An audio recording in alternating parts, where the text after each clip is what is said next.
Assalamualaikum warahmatullahi wabarakatuh. Selamat sore. Kembali lagi bersama saya. Kali ini kita akan membahas suatu saham di bidang transportasi ya. Labanya naik 200% lebih. PVV-nya cuma 0,9 nih, di bawah 1. Terus kinerja Q2-nya katanya bakal naik gitu. Kira-kira teman bisa nebak nggak apa ini? Oke, tonton aja video ini ya. Ya, namanya adalah WH, Transportasi Indonesia. Sebentar, pointernya kita nyalain dulu, laser pointer. Nah, ini menyediakan berbagai layanan seperti penyewaan bus pariwisata, penyewaan kendaraan, jasa taksi, maupun angkutan antar kota. Dan juga dia juga menyediakan logistik gitu ya teman-teman, jasa antar barang. Nah, Whitehorse Group ini sudah ada di 7 kota besar. Ada di Jakarta, Bandung, Yogyakarta, Semarang, Surabaya, Bali, Palembang, dan Pekanbaru. Anak perusahaannya termasuk PT Panorama Mitra Sarana, Andalan Sekawan, Daytrans, Kanari Transport, dan juga bergeraknya dalam bidang layanan transportasi. Gitu. Dan ini adalah seasonality-nya atau kecenderungannya merah atau hijau ya. Di sini kita lihat pada bulan Juli kecenderungannya hijau sebesar 56%. Ini termasuk tertinggi dibandingkan dari Januari sampai Desember ya secara rata-rata. Kalau paling rendah itu di bulan Agustus, September, Oktober 33%. Merah gitu ya, hijaunya enggak gitu. Dan ini price performance-nya paling tinggi dalam 52 minggu atau setahun ada 180. Kemudian harga terendahnya tercapai yaitu 88 perak atau 88 rupiah. Dan secara year to date atau secara 1 tahun price return-nya masih minus ya 15% ya. Nah, kita lihat nanti di tahun ini apakah positif atau tidak ya, kita lihat ya. Dan ini kinerja historisnya, kalau kita lihat dari aset di tahun 2017 asetnya 300M, kemudian di 2022 asetnya 292M. Mungkin di tahun 2017 kita kecualikan ya, di situ ada pendapatan dari penjualan investasi sahamnya gitu. Jadi bisa dikatakan itu adalah outlier-nya gitu. Dan kemudian liability-nya dari 148M di 2017, kemudian sekarang turun menjadi 95M di tahun 2022. Ekuitasnya bertambah dari tadinya sebelumnya 152M menjadi 197M gitu. Saham beredarnya tetap. Dan ini total pendapatannya kinerja historis dari 2017 yang tadinya 138M, kemudian di 2022 menjadi 183M. Begitu.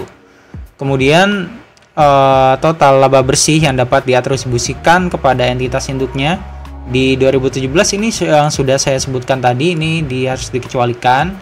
Ini 50M. Kemudian di tahun 2022 20M. Dah berarti kalau 2017 dikecualikan, 2022 ini merupakan kinerja terbaiknya sepanjang PTWH ini berdiri gitu. Oke. Bagaimana kinerja saat ininya? Kita dimulai dari laporan posisi keuangan atau neracanya. Apakah neracanya sehat atau enggak ya? Dan ini jumlah asetnya ini naik ya, dari sebelumnya di 291M di Desember 2022, kemudian secara year to date naik 3,24% menjadi 301 miliar gitu. Dan liabilities-nya juga naik sedikit ya, 4% dari tadinya 94M di akhir 2022, kemudian di Maret dia naik 4% menjadi 99M. Tuh. Kemudian ekuitasnya yang dapat diatribusikan kepada entitas induk ya. Dari sebelumnya 196M menjadi 201M. Ini dihitung dari Desember 2022 sampai 3 bulan awal 31 Maret 2023 gitu. Dan ini penjualan bersihnya yang bisa diperhatikan, angkanya bagus semua ya teman-teman. Di tahun 2022 pada kuartal yang sama yaitu kuartal 1 2022 tadinya adalah 33M. Sekarang penjualan bersihnya selama 3 bulan awal di tahun ini menjadi 54M. Berarti naiknya sekitar 65%. Laba brutonya pun juga naik dari tadinya 12M tahun ini menjadi 21M, yang artinya naik 72% gitu. Laba usahanya apalagi ini juga naik ya, dari tadinya 3M kemudian menjadi 8M, sehingga naik 149 miliar, 149%. Bagaimana dengan laba bersihnya? Laba bersihnya seperti yang kita lihat dari tadi 1,5 M di tahun 2022, tahun 2023 WH ini mencatatkan kenaikan laba bersih yang sangat signifikan ya teman-teman, 237% loh naiknya gitu, menjadi sekarang 5,1 miliar gitu. Nah, bagaimana prospeknya? Ini saya ambil dari laporan public expose atau laporan tahunan dari WH yang sudah dikeluarkannya dan sudah dirilis di website IDH ya.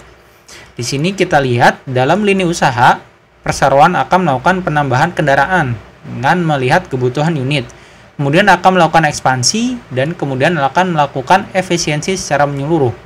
Kemudian yang kedua, dalam lini usaha jasa angkutan antar kota, WH ini akan menambah perluasan beberapa rute yang strategis. Kemudian akan melakukan penetrasi bisnis logistik yang sudah seperti saya bilang sebelumnya.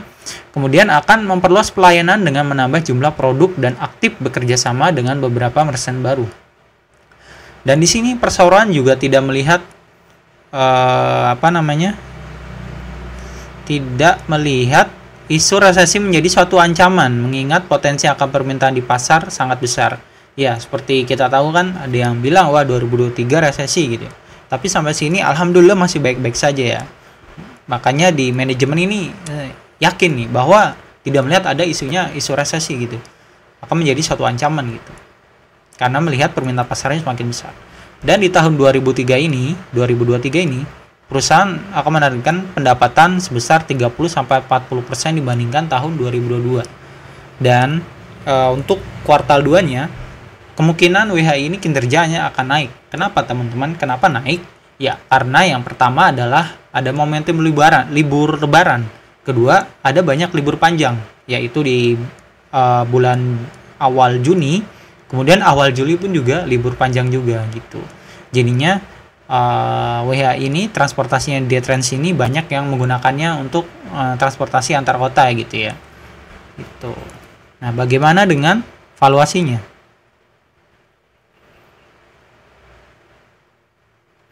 Valuasinya kita kembalikan ke Excel-nya.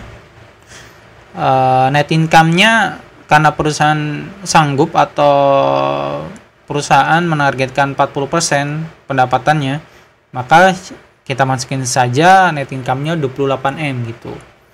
Kemudian ROE-nya menjadi 13,9% dan PBV-nya menjadi PBV-nya menjadi 0,9 ya. PER-nya masih di bawah 15 yaitu 6,4 gitu. Kemudian market cap 178 dan DR-nya 0,5. Nah, seperti yang saya sebutkan bahwa bagaimana mengetahui harga wajarnya, yaitu disamakan saja, misalkan PBV 1 kali ROE 10, PBV 2 kali ROE 20% gitu. Ya udah, berarti ini kalau ROE-nya 13,9 berarti yang ini PBV-nya mesti 1,4 ya. Kan PBV ROE 10, PBV 1 kali.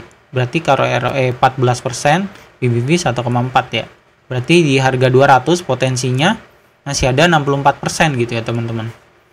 Apakah ini bakal kecapai ya? Saya belum tahu dan tidak ada yang tahu gitu. Karena ini tergantung lagi apakah benar-benar manajemen bisa menghasilkan laba sebanyak 28M begitu.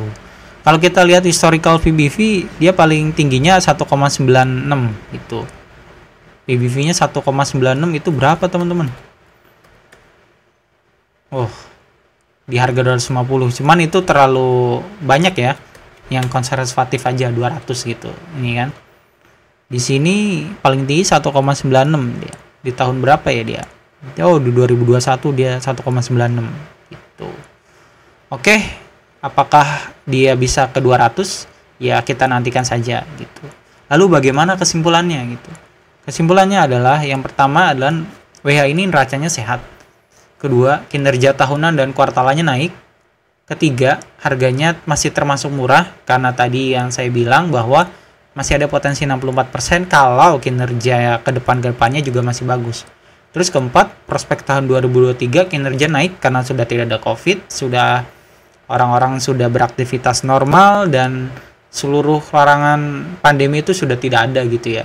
Jadi sudah normal seperti biasa Dan mungkin di sini orang-orang akan menghabiskan duitnya gitu ya teman-teman. Setelah 2 tahun tersimpan saja, nah saat ini dihabiskan duitnya. Apalagi banyak libur-libur bareng gitu.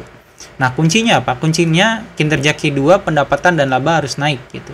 Karena didukung momentum libur lebaran dan banyaknya libur panjang gitu. Kalau aja kinerja Q2-nya ini akan naik, maka kemungkinan pendapatan 40% ini tahun 2023 ini akan tercapai, ya bisa saja gitu. Oke, sekian dari saya. Kalau ada salah mohon maaf dan sampai jumpa di video selanjutnya.